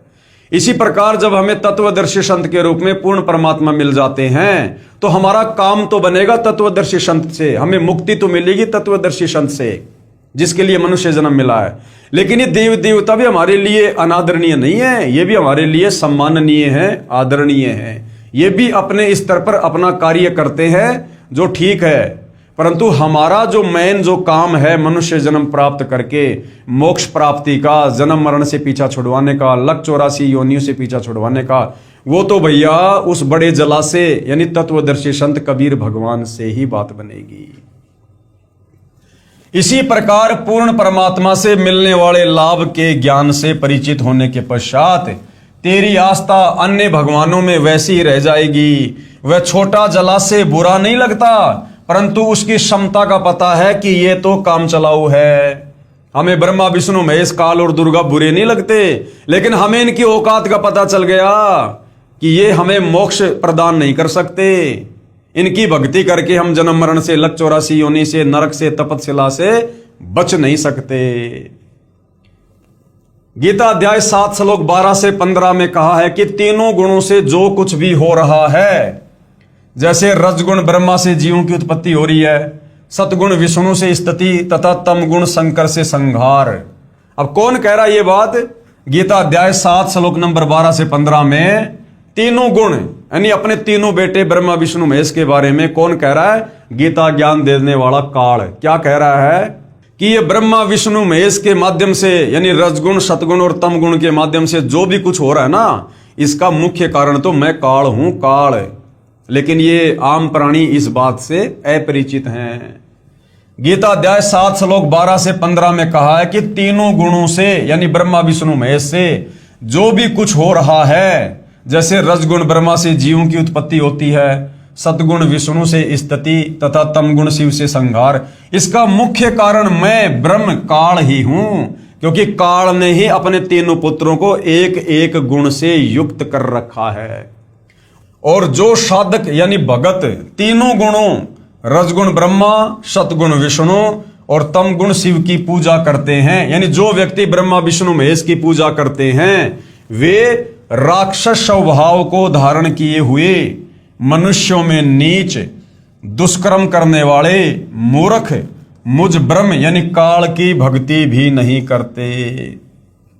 यानी खुद गीता का ज्ञान देने वाला ये काल ब्रह्म अपने तीनों पुत्रों ब्रह्मा विष्णु महेश की पूजा करने वालों को गीता जी अध्याय 7 श्लोक नंबर 12 से 15 में 4 गालियां दे रहा है, 4 गालियां कि इन मूर्खों को ना तो शास्त्रों का ज्ञान, ना इनको गीता जी का ज्ञान, किसकी भक्ति करनी चाहिए, किसकी भक्ति नहीं करनी चाहिए, कौन किसके माध्यम से नियंत्रित होकर कार्य कर रहा है, इन मूर्खों को कुछ नहीं पता है। और इन शास्त्रों को अच्छे से ना पढ़कर, मुझ काल ब्रह्म के विषय में ना जानकर और मेरे ओम नाम की साधना ना करके और मेरे ही तीनों बेटे ब्रह्मा विष्णु महेश की पूजा में पूरा संसार उलझा हुआ है, जो किसी को कुछ नहीं दे सकते। ये काल खुद कह रहा है। फिर अपनी भक्ति को भी अति घटिया अनुतमाम कहा है।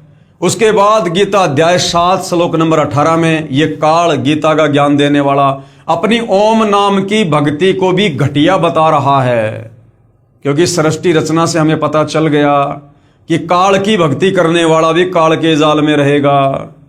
भाई जो भूतों को पूजेंगे भूतों के लोक में जाएंगे, देवताओं को पूजेंगे देवताओं के लोक में जाएंगे, और जो काल को पूजेंगे वो काल के ब्रह्म लोक में जाएंगे। और गीता अध्याय 8 श्लोक नंबर 16 में ये काल खुद कह रहा है कि ब्रह्म लोक तक गए हुए साधक भी वापस लौटकर संसार में जन्म और मरण में आते हैं। इसलिए काल कह रहा है कि मेरी ओम नाम की साधना भी घटिया है, अश्रेष्ठ है, अनुतमाम है, यानी पूर्ण मुक्ति साधक मुझ काल की ओम नाम की साधना करके भी प्राप्त नहीं कर सकता।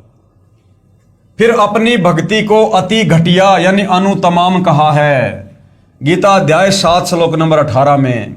इसलिए गीता अध्याय 15 श्लोक 4 तथा अध्याय 18 श्लोक 62 में कहा है कि पूर्ण परमात्मा की भक्ति करने से ही पूर्ण लाभ और पूर्ण मोक्ष प्राप्त होगा। तो गीता ज्ञानदाता तो भाई और बहनों आप और हमें भक्ति मार्ग के विषय में समझा रहा है कि भैया ना तो ब्रह्मा विष्णु महेश की भक्ति से मोक्ष होगा, ना तुम्हारा जन्म मरण समाप्त होगा, ना तुम गधे कुत्ते सुअर बनने से बच सकते, और ना तुम तपतशिला पर भूने जाने से बच सकते, ना तुम दुर्गा और मुझ काल की भक्ति से किसी भी प्रकार से कर्म बंधनों से मुक्त हो सकते।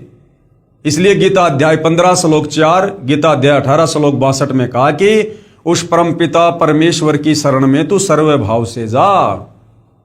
और उसके लिए गीता अध्याय 4 श्लोक 34 में कहा कि भाई किसी तत्वदर्शी संत की खोज कर, वो तत्वदर्शी संत तुझे बताएगा इन शास्त्रों का सार, परमात्मा के विषय में, शतलोक जाने की भक्ति के विषय में। तो भाई वो तत्वदर्शी संत वर्तमान में धरती पर सतगुरु रामपाल जी हैं, जो शास्त्र विधि अनुसार भक्ति है तथा अन्य प्रभुओं की इष्ट रूप में साधना शास्त्र विधि के विरुद्ध होने से विरत है। इसका प्रमाण गीता अध्याय 16 श्लोक 23 और 24 में। जैसे आम का पौधा नर्सरी से लाकर उसके मूल यानी जड़ को जमीन में गड्ढा खोद कर दबाएंगे, फिर मूल की सिंचाई यानी पूजा करेंगे तो पौधा बड़ा होगा तथा पेड़ बन जाएगा। फिर शाखाओं को फल लगेंगे। यदि कोई शाखाओं को यानी जो शाखा हैं, जो डारियां हैं, यदि उनको कोई जमीन में दबाकर और जड़ को ऊपर को करके पौधे की सिंचाई करेगा तो पौधा सूख जाएगा। इसके लिए एक चित्र बनाकर हमें समझाया गया है कि हम लोग किस प्रकार से साधना करें। हमें इस प्रकार से साधना करनी चाहिए। ये संसार रूपी वृक्ष है, संसार रूपी पेड़ है।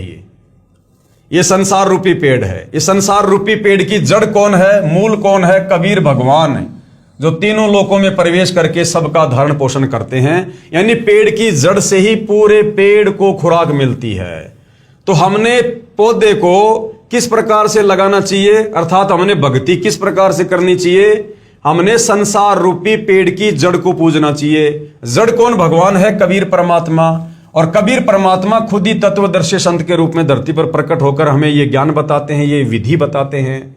तो संसार रूपी पेड़ की जड़ कौन है? कबीर भगवान। यदि हम जड़ की पूजा करेंगे, कबीर भगवान की पूजा करेंगे, तो पूरा पेड़ फलेगा, फूलेगा। ठीक है, जड़ से खुराक जाएगी। अक्षर पुरुष के पास में ये तना है, अक्षर पुरुष है। अक्षर पुरुष से खुराक जाएगी इस डार में, ये डार है, ये काल भगवान 21 ब्रह्मांड का स्वामी। और डार से फिर खुराक जाएगी तीनों शाखाओं तक। ये 3 शाखाएं हैं। 3 शाखाएं कौन हैं? ये ब्रह्मा विष्णु महेश हैं।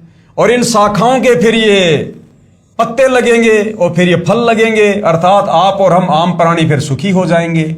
अगर हम कबीर भगवान की भक्ति करेंगे, तो तत्वदर्शी संत की भक्ति करेंगे, तो हमें इस प्रकार से भक्ति का लाभ मिलेगा। जब हम कबीर भगवान की भक्ति करेंगे तो यहां से हमारे संस्कार, यानी जो हम भक्ति कर रहे हैं, उस भक्ति से हमारे जो संस्कार बनेंगे, उन संस्कारों का फल ये कबीर भगवान देगा। लेकिन देगा ये इनके माध्यम से।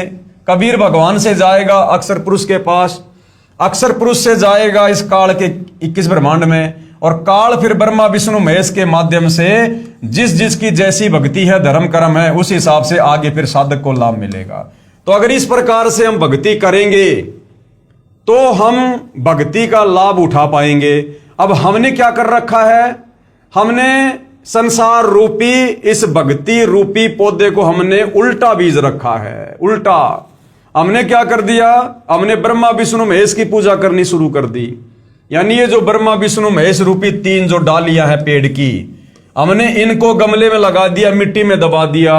अरे भैया, जब हमने शाखाओं को ही जमीन में दबा दिया, गमले में दबा दिया, तो फिर फल किसके लगेंगे? तो हम उल्टी भक्ति कर रहे हैं। हमने भक्ति करनी चाहिए जड़ की, हम भक्ति कर रहे शाखाओं की। तो हमने इन शाखाओं को ब्रह्मा विष्णु महेश को पूज के हमने इनको मिट्टी में दबा दिया। अब भैया, अगर शाखाओं को मिट्टी में दबाओगे तो फल कैसे लगेंगे? तो हमने ब्रह्मा विष्णु महेश की साधना करनी शुरू कर दी, तो पूरा का पूरा पेड़ सूख गया, क्योंकि हमने जड़ तो हमने पूजी नहीं, हमने जड़ में तो खुराक डाली नहीं, और जड़ से सारी खुराक मिलती है पेड़ को। तो हमारी भक्ति विधि गलत है। हमने भक्ति करनी चाहिए पूर्ण ब्रह्म परमात्मा कबीर साहिब की, जो तत्वदर्शी संत आकर बताएगा उसके अनुसार। और हमने भक्ति शुरू कर रखी है नादान धर्म गुरुओं के कहने पर ब्रह्मा विष्णु महेश की, यानी शाखाओं को हमने जमीन में डाल दिया। तो बताओ फिर हमें भक्ति का लाभ कैसे मिलेगा? और यही कारण है आज ब्रह्मा विष्णु महेश की भक्ति 90% हिंदू समाज कर रहा है, जिस कारण से किसी को कोई लाभ नहीं हो रहा किसी भी प्रकार का। अरे ये लाभ नहीं हुआ तभी तो अलग अलग ये धर्म बन गए। हिंदू धर्म से सिख धर्म बन गया, क्योंकि लाभ किसी को कुछ हुआ नहीं, तो लोगों ने लाभ प्राप्ति के लिए अलग से अपना मार्ग चालू कर लिया। इसी प्रकार से नए नए पंथ निकल रहे हैं, लेकिन कर सभी वही रहे हैं। मिल उनको अपने संस्कारों का रहा है, किसी पिछले जन्म की मड़ाई मिल रही है, और वो नादान सोच रहे हैं कि हम जो भक्ति कर रहे हैं उसी से सब कुछ हो रहा है, जबकि नहीं। वास्तव में भक्ति क्या है? वो तो तत्वदर्शी संत ही बताता है। तो अब सतगुरु रामपाल जी ने हमें वास्तव में पूर्ण ब्रह्म परमात्मा परम अक्षर ब्रह्म संसार रूपी उस पेड़ की जड़ की पूजा करना बताया है और करवा रहे हैं। और जब कबीर भगवान की यानी संसार रूपी उल्टे लटके हुए वृक्ष की जड़ों की पूजा करेंगे, तब भाई और बहनों पूरा पेड़ फलेगा फूलेगा। तो जब हम कबीर भगवान की भक्ति करेंगे तो जो संस्कार बनेंगे, फिर कबीर भगवान उस संस्कार आधार से जो भी लाभ साधक को देने हैं वो फिर इन शक्तियों के माध्यम से परमात्मा दिलवाएगा, जैसे शाखाओं के फल लगते हैं। तो इस प्रकार से भाई और बहनों, यदि वर्तमान में सत भक्ति शास्त्र अनुकूल भक्ति किसी के पास धरती पर है तो सतगुरु रामपाल जी के पास है। और यही कारण है कि थोड़े समय में सतगुरु रामपाल जी की भक्ति से भगत को वो लाभ मिलना शुरू हो जाते हैं जो ब्रह्मा विष्णु महेश या काल या दुर्गा की भक्ति से हम 100 साल में भी प्राप्त नहीं कर सकते। यदि आपको किसी कंपनी में नौकरी प्राप्त करनी है तो पूजा कंपनी यानी फैक्ट्री के मालिक की करनी होगी। उसे प्रार्थना पत्र द्वारा याचना करके नौकरी प्राप्त करनी होती है। फिर भी नौकरी यानी पूजा मालिक की ही करता है। जैसे जो कार्य उस नौकर को बताया जाता है वह अपने सेवा काल में करता है। ये पूजा नौकरी मालिक की हुई। नौकरी यानी पूजा का किया मेहनताना उस मालिक के अन्य नौकर यानी कर्मचारी या अधिकारी देते हैं। जैसे शिफ्ट ऑफिसर उपस्थिति के आधार पर मेहनताना यानी किया कर्म का फल बनाकर खजांची कैशियर के पास भेजता है। वहां से उस नौकर यानी सेवक को पूजा का फल प्राप्त होता है। जैसे हमने किसी कंपनी में काम करना है, हम सबसे पहले कहां जाएंगे? उस कंपनी के मालिक के पास जाएंगे। वो मालिक हमें नौकरी देगा तो हम उस मालिक की फैक्ट्री में काम कर रहे हैं, उस मालिक की आज्ञा से काम कर रहे हैं। तो हम पूजा हम किसकी कर रहे हैं? फैक्ट्री के मालिक की। लेकिन वो फैक्ट्री का मालिक डायरेक्ट किसी को तनख्वाह नहीं देता। वो क्या करेगा? उसका जो सुपरवाइजर होता है, जो मैनेजर होता है, उसके माध्यम से हम जितना भी महीने भर में काम करेंगे उस हिसाब से उतना मेहनताना उतनी सैलरी उस सुपरवाइजर या मैनेजर के माध्यम से वो फैक्ट्री का मालिक ही हम तक पहुंचाता है। इसी प्रकार जब हम पूजा करेंगे कबीर भगवान की तत्वदर्शी संत के बताए अनुसार शास्त्र अनुकूल साधना, तो हमने पूजा तो करनी है कबीर परमात्मा की जो तत्वदर्शी संत जी बताएंगे।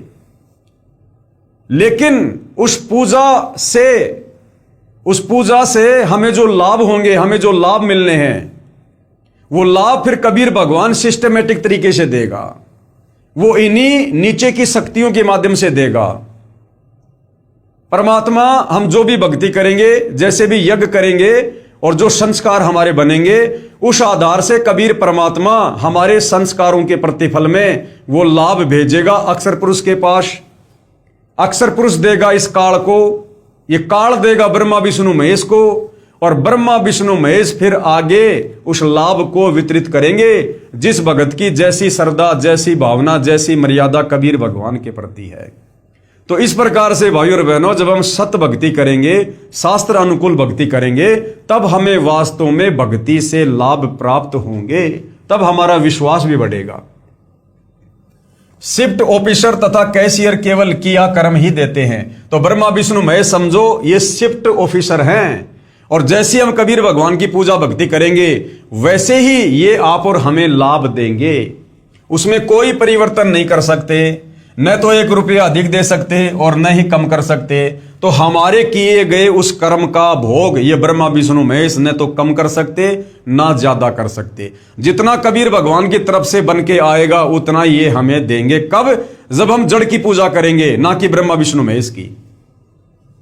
यदि वह कंपनी के मालिक का नौकर नेक नीति से नौकरी मालिक की करता है तो मालिक ही उसी सेवा की धनराशि में वृद्धि कर देता है तथा अलग से इनाम रूप में धनराशि अधिक दे देता है। यदि कोई मालिक की नौकरी त्याग कर अन्य अधिकारियों की नौकरी करने लग जाए तो उसको मालिक से मिलने वाला धन लाभ बंद हो जाता है।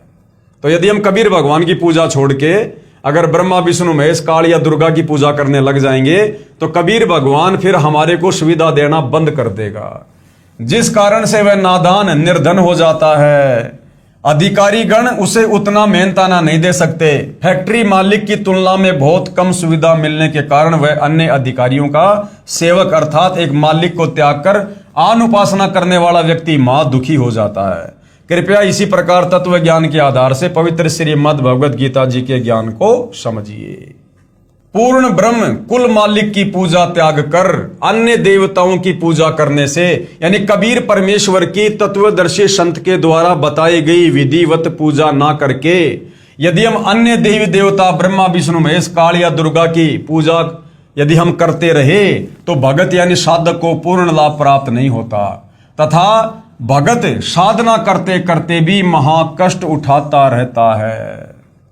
इसलिए पवित्र गीता अध्याय 7 श्लोक 12 से 15 तथा 20 से 23 तक तीनों गुणों अर्थात तीनों देवताओं रजगुण ब्रह्मा, सदगुण विष्णु तथा तमगुण शिव जी की पूजा करने वालों को राक्षस स्वभाव को धारण किए हुए मनुष्यों में नीच दुष्कर्म करने वाले मूर्ख कहा है। इसलिए गीता अध्याय 7 श्लोक 12 से 15 में गीता ज्ञानदाता काल तीनों गुण रजगुण ब्रह्मा, सतगुण विष्णु, तमगुण शंकर की पूजा करने वालों को मूर्ख कह रहा है, मूर्ख है। अब जो व्यक्ति नर्सरी से पौधा लाकर उसकी जड़ तो ऊपर कर दे और उसकी टहनियों को गमले में डाल दे और फिर उसमें पानी डालता रहे, खाद देता रहे, तो भाई वो पौधा कभी भी नहीं परिपक्व होगा, वो तो सूख जाएगा, क्योंकि हमने पौधा लगाने की विधि का ही नहीं पता। इसी प्रकार जब हम उस पौधे को सही प्रकार से लगाएंगे, उसकी जड़ को गमले में डालेंगे और फिर उसमें खाद वगैरह देंगे, पानी वगैरह देंगे, तो वो पेड़ बनेगा। पेड़ बनेगा तो उसके फल लगेंगे, फिर हम खाएंगे। इसी प्रकार इस पौधे की जो जड़ है वो है कबीर भगवान, कबीर परमात्मा, और टहनियां हैं ब्रह्मा विष्णु महेश। अब समझदार व्यक्ति क्या करेगा बताओ? टहनी रूपी ब्रह्मा विष्णु महेश को गमले में दबा के खाद पानी देगा यानी पूजा करेगा, या फिर जड़ को गमले में मिट्टी में दबाकर खाद पानी देगा? अब ये समझदार को संकेत काफी है भाई और बहनों। इसलिए इस काल ने ब्रह्मा विष्णु महेश की पूजा करने वालों को मूर्ख कहा है। अब जैसे घर का कोई बच्चा नर्सरी से पौधा लाके जड़ ऊपर कर दे और टहनियों को नीचे दबा दे जमीन में, और उसके माता पिता देख लेंगे तो फिर क्या कहेंगे? अरे मूर्ख, अरे अकल के अंधे, ये क्या कर दिया तूने पौधा खराब कर दिया। ऐसे थोड़ा ना ये कोई आगे बढ़ेगा। इसी प्रकार ये काल कह रहा है कि मूर्खों, तुम्हें तो भक्ति करने का नहीं पता। भक्ति करनी चाहिए कबीर भगवान की, जो मेरा भी इष्ट देव है, और तुम भक्ति कर रहे हो शाखाओं की ब्रह्मा विष्णु महेश की, जो तुम्हें कुछ नहीं दे सकते। इसलिए भक्ति करते करते भी हमें कोई लाभ नहीं मिलता है। इसलिए पवित्र गीता अध्याय 7 श्लोक 12 से 15 तथा 20 से 23 तक तीनों गुणों अर्थात तीनों देवताओं रजगुण ब्रह्मा, सतगुण विष्णु तथा तमगुण शिव जी की पूजा करने वालों को राक्षस स्वभाव को धारण किए हुए मनुष्यों में नीच दूषित कर्म करने वाले मूर्ख कहा है कि वे मेरी यानी ब्रह्म पुरुष अर्थात फैक्ट्री मालिक के शिफ्ट ऑफिसर की पूजा नौकरी नहीं करते। अब भाई और बहनों, ये बहुत गहरा टॉपिक है। असल में ये जो ज्ञान है कंप्लीट, ये ज्ञान दिया है पूर्ण ब्रह्म परमात्मा ने, कबीर साहिब ने।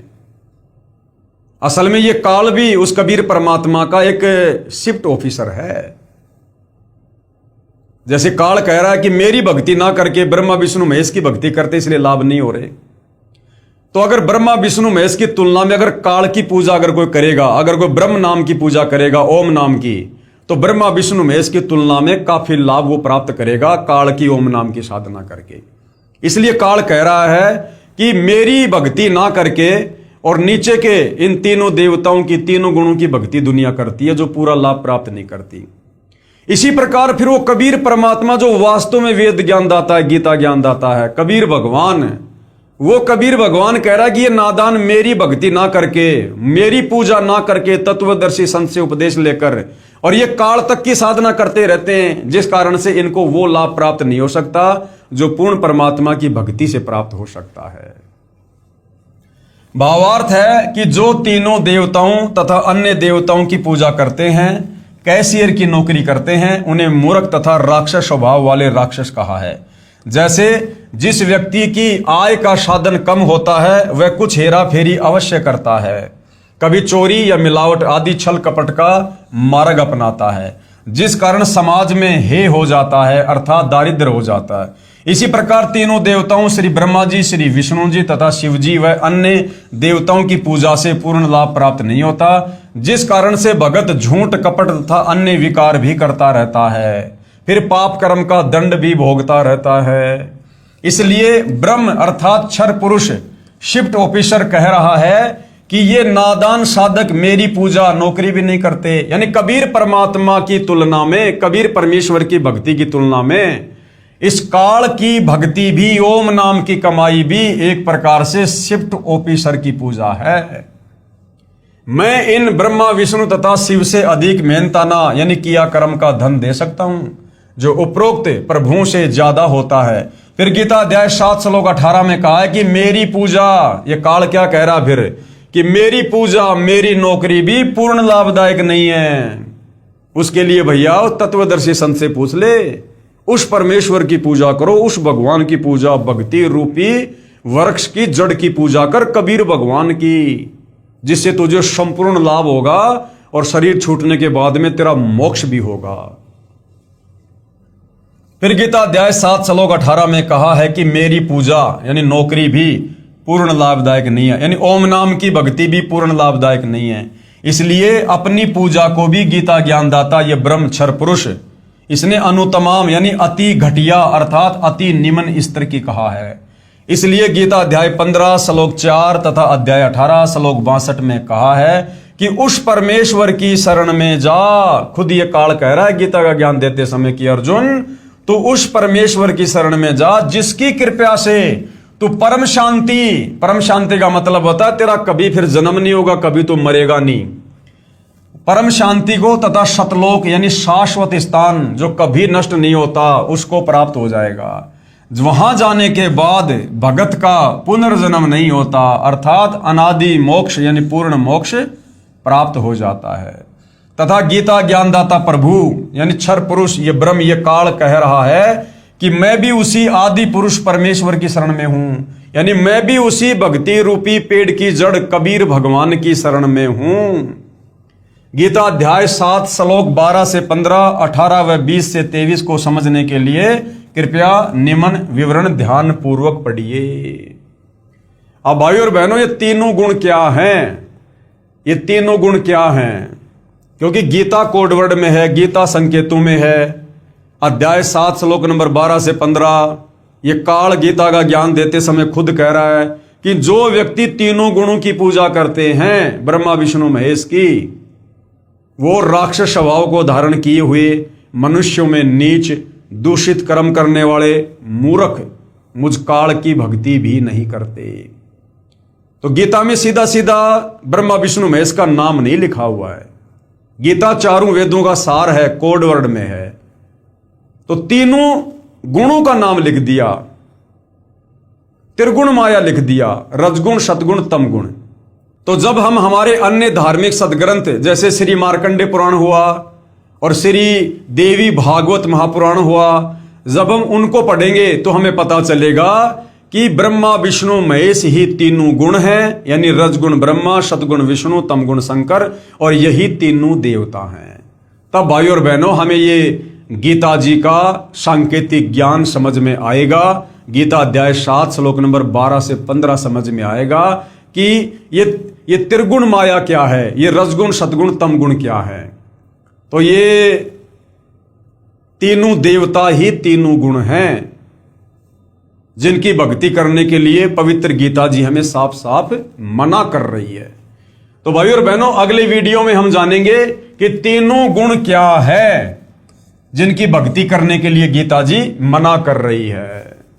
तो भाई और बहनों, इस प्रकार से जब हम सत भक्ति पर लगेंगे, शास्त्र अनुकूल साधना पर लगेंगे, और शास्त्र अनुकूल साधना वर्तमान में शिवाय परम पूज्य सतगुरु रामपाल जी के पास धरती पर किसी के पास नहीं है। बाकी जितने भी बड़े बड़े संत महंत मंडलेश्वर आचार्य शंकराचार्य पोप पादरी मुल्ला मौलवी पंडित ब्राह्मण जो हमें दिखाई दे रहे हैं, ये सारे के सारे अपनी खुद की भी नरक की टिकट तैयार कर रहे हैं और अपने अनुयायियों की भी नरक की टिकट तैयार करवा रहे हैं, शास्त्र विरुद्ध साधना करके और भगत समाज से करवा के। तो भाई और बहनों, इसलिए सतगुरु रामपाल जी का थोड़ा विरोध इस काल के लोक में काल प्रेरणा से उसके द्वारा भेजे गए धर्मगुरु जनता से करवा देते हैं, क्योंकि नादान धर्मगुरुओं ने हमारे अंदर सदियों से अज्ञान ठोक रखा है। इस तत्व ज्ञान को ना समझकर, शास्त्रों को ना समझकर, ब्रह्मा विष्णु महेश को अजरो अविनाशी परम पूज्य बता बता के आप और हमें एडी से लेकर चोटी तक अज्ञान में रंग रखा है। अब ये अज्ञान भाई और बहनों इतनी आसानी से थोड़ी ना उतरता है। इस अज्ञान को उतारने के लिए तो शत भक्ति रूपी रैग मार्ग लगाना पड़ता है। और तो अब ये रैग मार्ग लगाने में सतगुरु रामपाल जी को थोड़ा संघर्ष करना पड़ रहा है, और समाज शास्त्रों से अपरिचित होने के कारण इतना जल्दी उनके तत्व ज्ञान को स्वीकार नहीं कर पाता है, जिस कारण से नादानी में, अनजाने में भोली भाली जनता सतगुरु रामपाल जी की निंदा करके और घोर पाप का भागी बन रही है। तो आप भाई बहनों से प्रार्थना है, विनती है, सतगुरु रामपाल जी कोई सनातन धर्म के या फिर देवी देवताओं के विरोधी नहीं है।